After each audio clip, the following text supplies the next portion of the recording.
Hello दोस्तों, आप सभी का स्वागत है। मेरा नाम है विकास Sharma. And I'm Miss Princess Janvi Rainbow Mermaid. तो मेरे साथ है मेरी डॉटर जानवी प्रिंसेस। तो मैं आज आपको एक ऐसे टॉपिक के बारे में थोड़ी सी बात बताने वाला हूँ जो कई बार आपने सुना होगा कि केमिकल फ्री नेस्ट क्या होते हैं।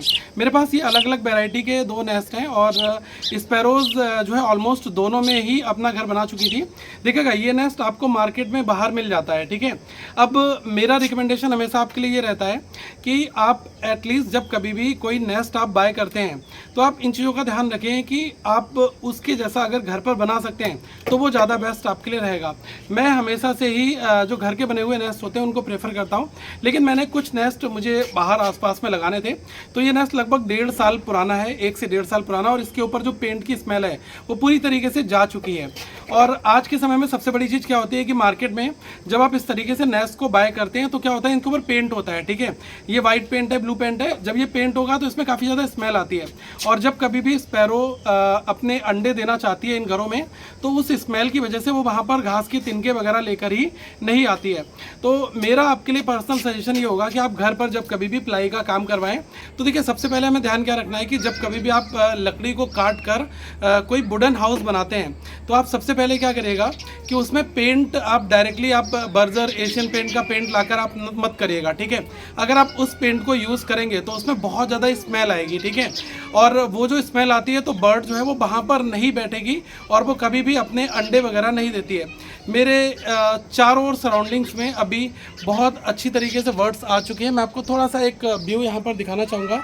ये आप देख सकते हैं, कुछ छोटे बर्ड्स हैं जो यहाँ पर अभी पानी पीने आए हुए हैं, और स्पैरो भी अभी लगातार अपनी आवाज़ यहाँ पर लगा रही है क्योंकि ये हो रहा है इवनिंग का टाइम, और शाम के समय भी जो बर्ड्स हैं ना वो बहुत ज़्यादा इंटरेक्ट यहाँ पर करते हैं, ठीक है। तो देखिएगा, जब कभी आप कोई वुडन हाउस बनाएं और इस तरीके का शेप अगर आप देते हैं, ठीक है, तो आपको एक चीज़ का ध्यान आपको ये रखना है कि मुझे इसके ऊपर डायरेक्टली एशियन और बर्जर का पेंट बिल्कुल भी नहीं करना है। या फिर आप इस तरीके से छोटे हाउसेस अपने किसी कारपेंटर से आप बनवाना चाहते हैं तो आप एक काम करिएगा कि इसके ऊपर जैसे कि चूना होता है उसको भिगा कर रख दें, हल्का सा ब्रश लगाकर पेंट कर दें। बच्चों के जो नॉर्मल क्रेयॉन्स वगैरह आते हैं उनसे आप हल्का सा इसमें क्योंकि उसमें स्मेल्स नहीं होती, उससे आप इसको डेकोरेट कर सकते हैं। 10 या 20 रुपए के वाटर कलर्स बच्चों के लिए जो आते हैं, रंगीला कलर्स, आप उनसे हल्के हल्के से बलून्स या फिर कुछ पीस पे बनाना चाहे आप बना सकते हैं। वो चीज़ें नॉर्मल होती हैं, उसमें बहुत ज़्यादा केमिकल्स यूज़ नहीं होता है। लेकिन जैसे कि मार्केट में दरवाज़ों पर जो पेंट होता है, घरों में जो पेंट नॉर्मल होता है वो बहुत ज़्यादा केमिकल वाला होता है और उससे हमें बहुत ज़्यादा स्मेल देखने को मिलती है। दूसरी चीज़ है, मैं क्या करता हूँ जनरली, जैसे कि कोई गद्दा पुराना हो गया, अगर उसमें इस तरीके की जूट है तो मैं ऐसी जूट बचा कर रख लेता हूँ। आप देखते होंगे कि अलग अलग आप ऑनलाइन ऑर्डर करते होंगे, इस तरीके से आपको बॉक्सेस मिलते होंगे गत्ते के, तो आप उनके ऊपर हल्के हल्के से फेविकोल से लगाकर इस तरीके से आप पूरा उसको कवर कर दें और बीच में एक सिंगल छोटा सा होल रखें और उसको अपने घर के शेड में टांग दें। 100% आपको वर्ड्स वहाँ पर देखने को मिलेंगी और उसमें स्मेल भी बहुत ज़्यादा नहीं रहती है, ठीक है। नॉर्मल स्पैरो जो है वो हमेशा एक अपने लिए सेफ प्लेस ढूंढती है। और कितनी ऊंचाई पर आपको अपने घर लगाने चाहिए, तो मेरा तो आपको सजेशन होगा कि लगभग आप 8 फीट के आसपास में हाइट पर आप घर लगाएं। देखिएगा, मैंने जो यहाँ पर ऊपर एक हाउस लगा रखा है, ये देखिएगा, ये बिल्कुल ऊपर पे है, ठीक है। तो ये मेरी जो जीना है उसके साइड में यहाँ पर एक छज्जा लगा हुआ था और मेन जो डोर है छत पर, उसके पास में मैंने इसको लगा दिया, ठीक है। अब ऑलमोस्ट यहाँ पर बर्ड्स ने लगभग मैं 3 सालों से लगातार स्पैरो को देख रहा हूँ, तो लगभग 5-5, 6-6 बार एक साल में स्पैरो ने यहाँ पर नेस्टिंग की है और अभी 3rd टाइम चल रहा है। स्पैरो तीसरी बार अपने अंडे दे चुकी है, बच्चे उड़ जाते हैं 20 से 25 दिनों में।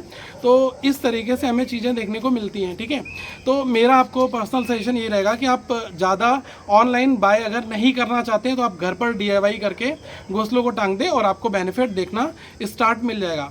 दूसरी चीज़ है, पानी का अरेंजमेंट आपको जरूर करना है। अगर आप छत पर बर्ड्स वगैरह के लिए हाउस लगा रहे हैं तो आप बड़े बड़े जो मिट्टी के बर्तन होते हैं या फिर आप प्लास्टिक के किसी भी बड़े भगोने में या फिर बड़े से टब में पानी रख सकते हैं। किसी शेड वाली जगह पर बर्ड्स वहाँ पर आएंगे, वो उसमें अटखेलियाँ भी करेंगे, नहाएंगे भी, और उसको काफ़ी इंजॉय के साथ में वो वहाँ पर पानी भी पीकर और अपने आप को सर्वाइव करते हैं, ठीक है। कई बार क्या होता है कि हम बर्ड्स के लिए पानी का अरेंजमेंट नहीं करते और हम हाउस नेस्ट लगा देते हैं, फिर हम कहते हैं बर्ड्स तो नहीं आ रही। देखिएगा, वर्ड्स कब आती है? वर्ड्स तब आती है जब आप उसके एटलीस्ट पानी का अरेंजमेंट कर दो। खाने पीने का तो अरेंजमेंट वो खुद कर लेती है अपना, ठीक है। कई बार क्या होता है कि छोटे जब बच्चे होते हैं उनके लिए कीड़े मकोड़े ही वो खिलाना पसंद करती है, वो डायरेक्टली दाने वगैरह नहीं खिलाती है। मैं वर्ड्स को कंगनी खिलाता हूँ, और कंगनी एक ऐसा फूड होता है जो इनका सबसे फेवरेट है, जिसको हम लोग बोलते हैं फॉक्सटेल मिलेट। लेकिन ये काफ़ी एक्सपेंसिव है, मार्केट में आप देखेंगे तो 150 पर केजी के आसपास में आपको मिल जाएगा। और अगर बहुत ज़्यादा स्पैरोज आते हैं तो लगभग एक दिन में ये कंज्यूम भी हो जाता है, ठीक है।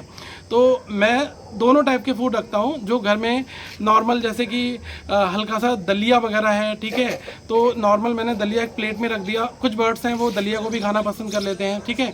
कुछ बर्ड्स हैं जो केवल फॉक्सटेल मिलेट कंगनी को ही खाते हैं। तो हर एक टाइप का जो फूड होता है उसको मैं इनके लिए अरेंज करके रखता हूँ, और ये उसको कंज्यूम करते भी हैं, ठीक है। तीसरी इम्पॉर्टेंट चीज़ क्या है कि आप ये चीज़ का ज़रूर ध्यान रखना कि जो इनका होल है ना वो बहुत ज़्यादा बड़ा नहीं होना चाहिए। और दूसरी चीज़, कोई भी नेस्टिंग मटेरियल अगर आप इस होल के अंदर यहाँ से तिनके ला कर आप इसके अंदर रख देंगे तो बर्ड्स कभी नहीं आएंगे। उनको लगेगा ये किसी दूसरे पक्षी का घोंसला है और हम यहाँ पर घर नहीं बनाएंगे। देखिएगा, मेरे घर में 3 अलग अलग बर्ड्स ने अपने अभी तक घर बनाए।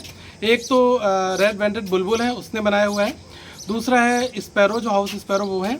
एक है ब्लैक एंड वाइट मैपिन, ठीक है, जो रॉबिन होती है, ब्लैक एंड वाइट मैपिन रॉबिन, उसने बनाया हुआ है। रॉबिन बहुत ही सुरीली आवाज़ निकालने वाली चिड़िया है, और वो हमारे घर पर आ चुकी है। उसने अभी नेस्टिंग की है, तो मैं उसका भी नेस्ट आपको अपकमिंग डेज में ज़रूर दिखाऊंगा। तो आप ये मत सोचना कि मुझे जब तक मार्केट से हाउस नहीं मिलेगा तब तक मैं सेफ कंजर्वेशन स्पैरोज़ की कोई मुहिम नहीं चला सकता। आप बर्ड्स को हमेशा इनकरेज कर सकते हैं, अपने घर में बुला सकते हैं। आप नॉर्मल हाउसेस में इस तरीके की जूट घास फूस कहीं से मिल जाए, सूखी घास, आप उसको लगा दें तो आपके यहाँ बर्ड्स ज़रूर आएंगे, ठीक है। और हम लगातार उनके लिए पानी खाने पीने का अरेंजमेंट करते हैं, तो उससे बर्ड्स ज़रूर यहाँ पर आते हैं। और जानवी सबसे ज़्यादा हेल्प करती है बर्ड्स की, क्योंकि इसको बर्ड्स बहुत ज़्यादा पसंद है। डेली आते हैं, आवाज़ें निकालते हैं, वो अच्छी अच्छी सुंदर सुंदर सी चीची करते हैं। जानवी, तो आपको कौन सा फेवरेट बर्ड है बताओ जरा, इधर आओ, इधर आओ। My favorite bird is bulbul. आपका फेवरेट बर्ड्स कौन सा है बेटा? बुलबुल। और उसके अलावा आपके घर पे कितनी बर्ड्स आती हैं? आती है 2 birds. कौन कौन सी? Robin and bulbul. Robin, Bulbul, and what about sparrow? Sparrow भी आता है with 3 birds. ओके, स्पैरो भी आते हैं। और सिल्वर विल भी आती है। सिल्वर विल बहुत ही छोटी चिड़िया होती है, जिसकी चोंच जो है वो हल्की सी सिल्वर कलर की होती है। तो आसपास में थोड़ी मैंने ग्रीनरी मेंटेन कर रखी है, तो इसकी वजह से बर्ड्स आना यहाँ पर पसंद करते हैं। तो आई होप आपको ये समझ में आ गया होगा कि कैसे केमिकल फ्री नेस्ट होते हैं और कैसे आप घर पर खुद बना सकते हैं। तो आप इसको इंकरेज करिएगा। Thank you so much. और हमेशा इस तरीके के बने हुए नेस्ट को आप फॉलो करें और ऐसे नेस्ट लें, तब इनमें आपको बहुत ज़्यादा अच्छा एडवांटेज देखने को मिलेगा बर्ड्स के पर्सपेक्टिव में। Thank you so much guys, please share the video और अपने छत पर पानी रखें, बर्ड्स के लिए नेस्ट लगाएं। जय हिंद मेरे दोस्तों।